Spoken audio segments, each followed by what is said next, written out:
Today we're going to be looking at sections 4.5 and 4.6, but before we start, I'm just going to run you through what this HL is.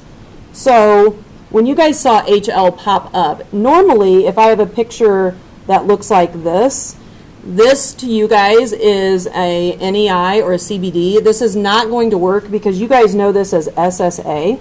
So for us, we'll say that this is a can't be determined, but actually, if I were teaching you something with a right triangle, if you have a right triangle, then you can use what's called hypotenuse leg, and this actually is another shortcut that can be used just in right triangles.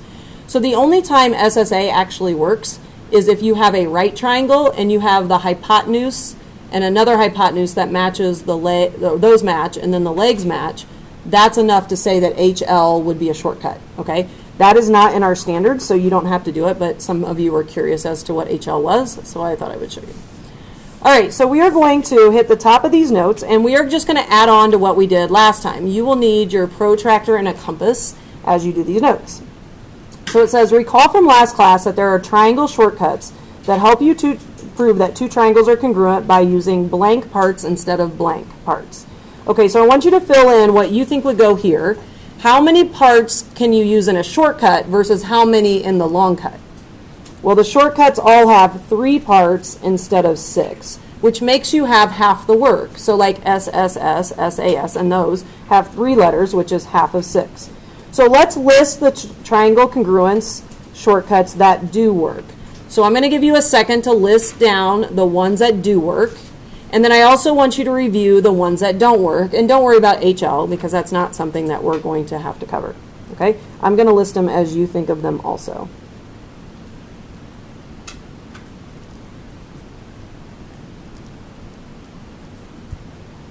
So the 4 that work are side, side, side, side, angle, side, angle, side, angle, and angle, angle, side, which is the same as side, angle, angle, if you'd rather write it that way. Okay, the ones that don't work, write those. So the 2 that don't guarantee twins are AAA and SSA, and if you spell that backwards, you get the bad word, and that still is one that doesn't work, but we're going to spell it like this. Now, once we know, this is going to be the new thing for today, once we know that the triangles are congruent, so think about the story about the lady. She goes to the hospital, she has her babies, we know that they're twins, so the triangles are congruent. Then we can talk about their corresponding body parts, okay? Those corresponding body parts will match. So I want you to picture this lady in the hospital. She holds up the babies in the nursery, and all the friends and family that look at the babies, they notice their body parts, and they're like, wow, their 2 little right hands are congruent, right? Their little ears are congruent, their eyes, their nose, everything about them is congruent if they're twins. So those are corresponding body parts. So this is a theorem that we're going to use, but we're going to use the abbreviation for it. It's called CPCTC.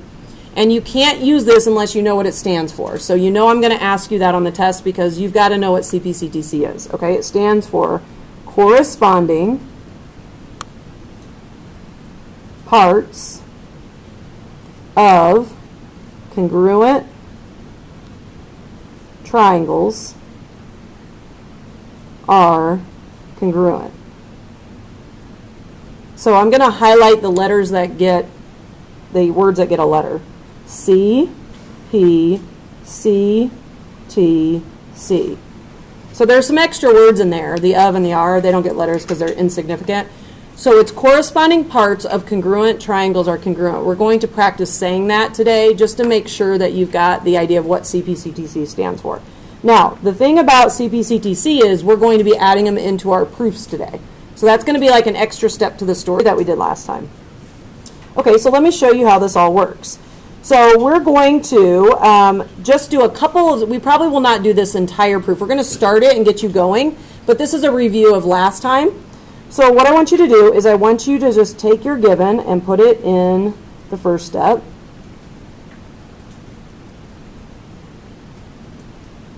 And write given. And then I want you to take the last step and put the prove in there. Now you can't write the last triangle name because you don't know it yet, but you'll fill that in eventually. So I can tell you right now, when I look at this proof, and I have a proof that has triangles in it, I am going to stop the proof with a 3-letter shortcut, like side, side, side, side, angle, angle, or angle, angle, side. I am not going to go on and talk about the body parts because the proof ends like it did the last time we did proofs. All right, so this is going to be a review. So I'm going to take my parallels, and I want you to go to your picture. I want you to darken in GH and FJ. Like color them in with your pencil or your pen. Then I want you to darken in the transversal. So in this picture, you're going to see a backwards Z. No, that's a forward Z. Never mind. Forward Z. You're going to see angles that are darkened in. So do you guys see how this angle right here is highlighted, both rays? Go ahead and put an arc on that. And then this angle right here is highlighted, both those rays, put an arc on that.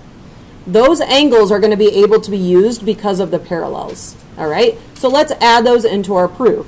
So we can't just say angle H is congruent to angle F because there could be multiple angles there. So you have to use 3 letters. Angle GHF is congruent to angle JFH.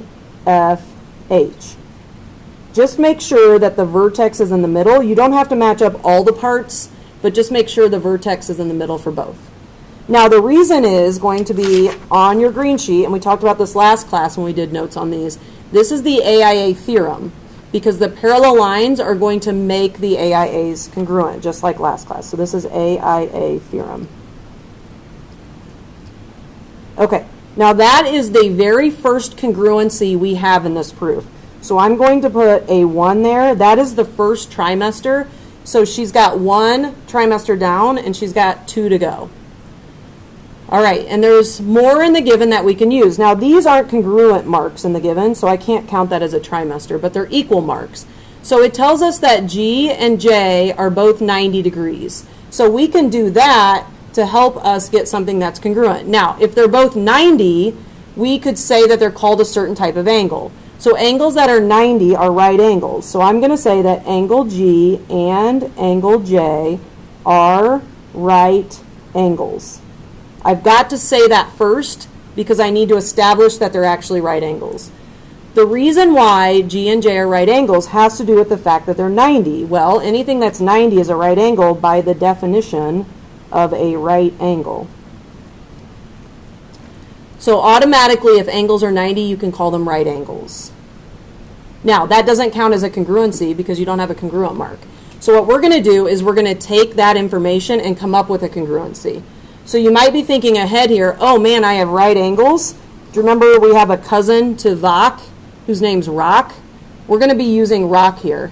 And Rock says that all right angles are congruent. So we're going to be able to say angle G is congruent to angle J by Rock. All right, so they already marked those in the picture for us, so we're golden. That is our second trimester. Now, I'm going to leave the last 2 blank, and I want you guys to go back and finish them after we go over the proof part and see if you can get steps 5 and 6 correct when you check it on the answer key. All right? Okay, now we're going to go down to number 2. Number 2 is a dreaded paragraph proof.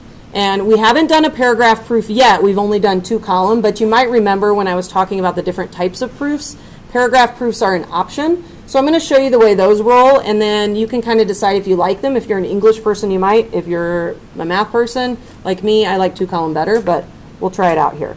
All right, so same thing applies. We need 3 congruencies, but I want you to go down and look at the proof. Do you guys see how those are body parts and not triangle names? That means that we're going to be using that corresponding parts of congruent triangles are congruent. I automatically know that because these are body parts. So keep that in mind for the end of the proof. Okay, so what I'm going to do is I'm going to cheat here, and I'm not going to rewrite the given out, but I'm going to take the given and I'm going to use it. So if I were truly writing one, I'd probably have to write the given, but let's skip that for now. So we're going to take this part of the given, and we're going to go to our picture and see what that does for us. So DH bisects BDF. So I'm going to take my highlighter, and I'm going to highlight BDF. That is the angle that's being bisected by segment DH. Okay, so now in the picture we need to mark who matches. So it's not 1 and 2. Don't be fooled. It's not 1 and 2. It's this angle right here and this angle right here. Those have to match because that angle's been bisected. So I'm going to say angle BDH is congruent to angle FDH by definition of angle bisector. And I'm going to count that as my first congruence. Now, I need 2 more. But if I look in the given, they gave me another one, right? So they told me that angle 1 is congruent to angle 2. So I'm going to go to my picture. I'm going to double angle 1 and angle 2. I'm going to put 2 arcs on angle 1 and 2 arcs on angle 2. And I'm going to say, I'm going to go ahead and put this part in my proof. Angle 1 is congruent to angle 2 by the given. So that I know that I have my second congruency, because I want to list out all 3. So I have 1, 2, now I need 1 more. And so you're just writing it like a paragraph would be written. Okay, your last one, you're out of givens, you've used everything, so you come over to your picture and you realize that you still have a reflexive segment you can use. So you're going to say segment DH is congruent to segment DH by reflexive. And that is my third congruency. So now I know that this lady is ready to go. She has 3 trimesters down and she's ready to have the kids. So what's going to happen is she's going to rush to the hospital and she's going to have the twins.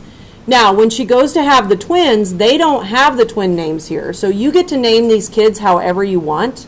So I'm going to start by saying triangle BDH is congruent to, and you're going to fill in the second twin name. Make sure that you know order matters. So B to D to H is going to be congruent to triangle FDH. And we're going to give the shortcut reason of why those would be twins. So think about why they're twins. It's got to be a 3-letter reason. This has an angle, then a side, then an angle. So the side is included, so we're going to say it's by ASA.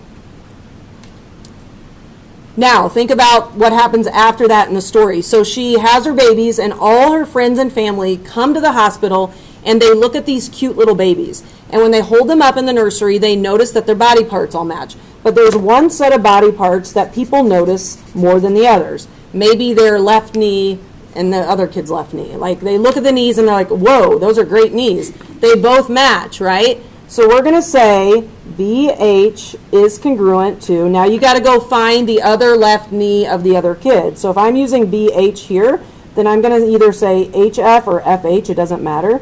Those 2 pieces will match by corresponding parts of congruent triangles are congruent. And I'm going to say it as I spell it so you know what it stands for. CPCTC.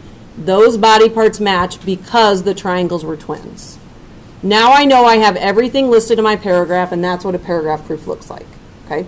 It's just kind of annoying because you don't have the steps stepped out in 2 column. Okay, so flip your paper over.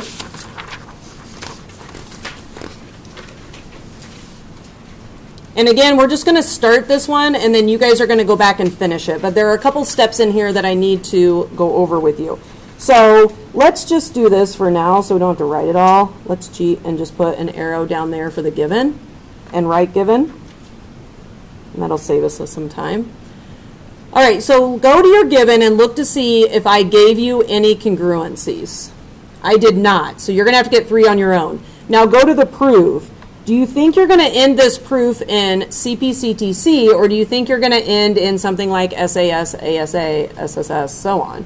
Well, these are body parts, right? And since those are body parts and not triangle names, you know that you're going to end the proof in CPCTC. So that's how I know the proof will end.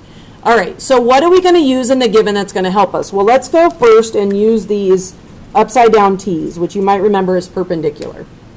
Okay, let's go see what it says about perpendicular. Definition of perpendicular on your green sheet. 2 lines that form right angles. Okay, so we need to say who the right angles are. So go to your picture. They've already marked them for you.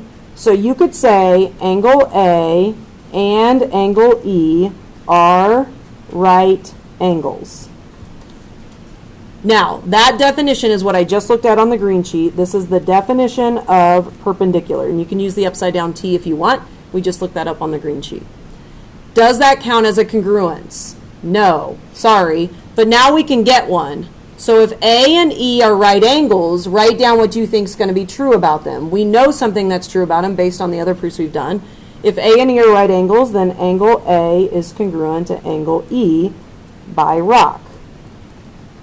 So now you have one congruence. You know you need two more. Okay, so the next one we're going to do is go back up to the given, and we're going to look for something to do with the midpoint. So we're going to review what a midpoint does. A midpoint makes two congruent segments. So go up to your picture and figure out if C is the midpoint of AE, go tick your picture as to what's going to match. C is the midpoint of AE. So you're going to tick and tick like we have with midpoints. And now we're going to put it in our proof. So we're going to say segment AC is congruent to segment CE. And that is definition of midpoint. So that is our second congruency.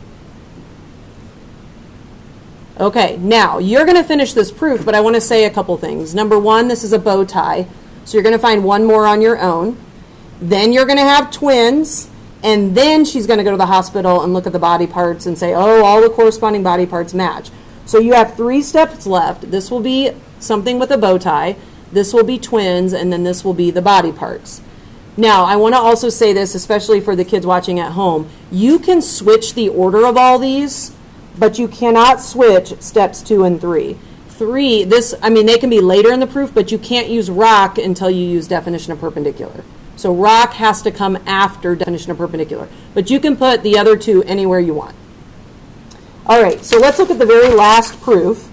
And that is the newest type of proof besides paragraph proof. This is a flow chart. And I told you about flow chart proofs. I said the boxes and the lines. That's what this is. This kind of freaks kids out when they see it, but it's actually pretty cool the way that it all flows together. So we're going to write a flow chart proof. So we're going to take the given and we're going to actually split the given up. So the first part of the given we're going to put over here, which is the angle bisector. And then the second part of the given we're going to split up and put in its own box. And if you notice, we're going to have some things going on here that all flow to this right here, which are going to be your babies, which are your twins. Now, look at the proof. Do you think you're going to be using CPCTC to end this proof, or are we going to end the proof with triangle like shortcuts, like SAS? Well, this right here is going to be body parts, so keep that in mind. We're going to end the proof with the body parts. All right, so we're going to put given. We put the reason under these. Those 2 were given. So let's go use this given and see what happens to it. So KM bisects JML. So go find angle JML. So just take your pen or pencil and darken in JML. And then it says KM is bisecting that angle. So when you look at that angle, it's going to make these 2 little angles at the top match each other.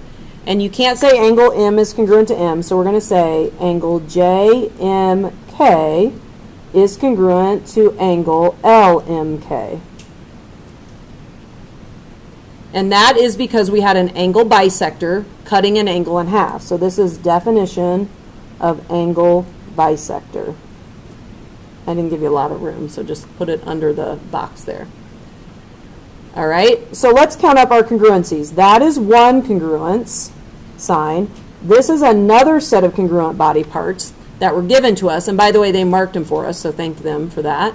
And then we need one more set of body parts that are congruent in order to get our twins right here. So go to your picture and find the last set of body parts. What can you do? Well, you have a reflexive segment. So we're going to tick the reflexive segment, and we're going to say segment MK is congruent to segment MK. That is reflexive. So that is the third body part. Okay, so think about the story. She gets through 3 trimesters. She's ready to go to the hospital. Down here, the babies have to be born before you ever talk about their body parts. You can't say their parts match up until they're twins. So we're going to list the twins here.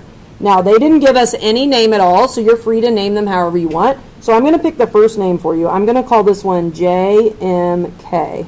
Triangle JMK. Now name the other twin, which would be in order LMK. So it goes JMK is congruent to LMK. Now the reason why those are twins is going to be a 3-letter shortcut. That is angle, angle, and the side is not between. See how it's not included? So you want to call this AAS, or you could call it SAA.